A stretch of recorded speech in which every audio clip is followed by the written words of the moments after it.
Ranchi cricket স্টেডিয়ামে ইতিহাস লিখল ভারতীয় টিম। জি হ্যাঁ বন্ধুরা, রাঁচিতে কালকে পাও ফেলার জায়গা ছিল না, কেননা ভারত বনাম সাউথ আফ্রিকা প্রথম ওয়ানডে ম্যাচটি রাঁচির ঐতিহাসিক গ্রাউন্ডে অনুষ্ঠিত হয়। তো বন্ধুরা, তোমরা যদি ভারতীয় টিমকে ভালোবাসো তাহলে এই চ্যানেলটাকে সাবস্ক্রাইব করে একটা লাইক করো। ফেসবুক থেকে দেখলে ফলো, কমেন্ট, শেয়ার এবং লাইক করো। আর বন্ধুরা, সুন্দরভাবে একটা লিখে দাও, আমি ভারতীয়, আমি ভারতকে ভালোবাসি। তো চলো বন্ধুরা, দেরি না করে চটপট করে এই ম্যাচের হাইলাইটটা আমরা দেখে নিই। তো চলো বন্ধুরা শুরু করি।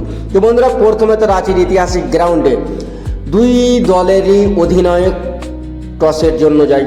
প্রথমে ভারতীয় অধিনায়ক কেএল রাহুল আর আফ্রিকার অধিনায়ক মার্কারাম দুজন মিলে যায়। ভারতীয় টিম একটা তো প্রথমে জিতেছিল, কেননা ভারতীয় টিম 18টা টানা টস হেরেছিল। তারপরে কেএল রাহুল ভারতীয় টিমের অধিনায়ক হয়ে প্রথম টস জিতেছে। ভাই, অনেক দিন পরে আমরা টস জিতেছিলাম। তো বন্ধুরা, কেএল রাহুল কি ভুল করবে? না বন্ধুরা, কেএল রাহুল যেমনই টসে জিতলো তারপরে তিনি বলে দিল আমি প্রথমে ব্যাট করব।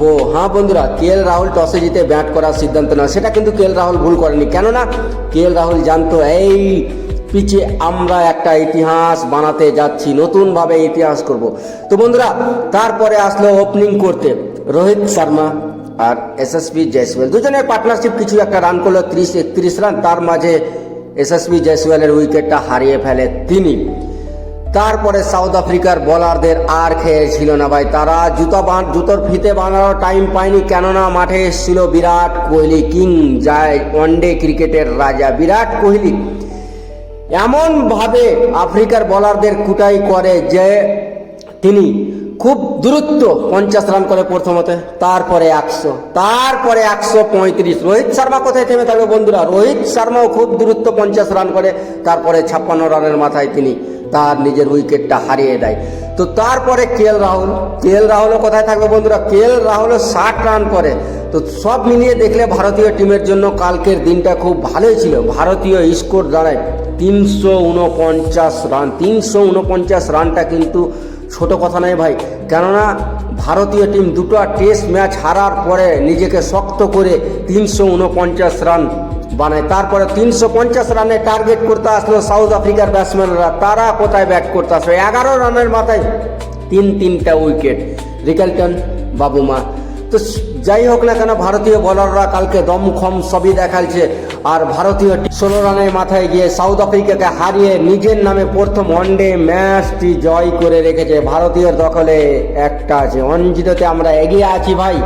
1-0-তে সাউথ আফ্রিকার কাছে আমরা এগিয়ে আছি। আমরা চাই ভারতীয় টিম ওয়ানডেতে তাদেরকে হোয়াইট ওয়াশ করুক।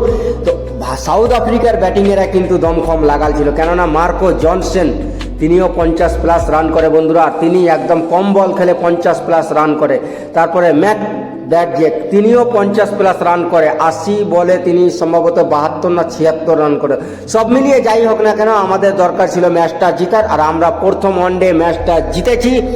তো আমরা কামনা করব এই সিরিজে এর পরের সেকেন্ড ওয়ানডে ম্যাচটাও জিতবো, আর সাউথ আফ্রিকাকে ওয়ানডে সিরিজে হোয়াইট ওয়াশ করবো।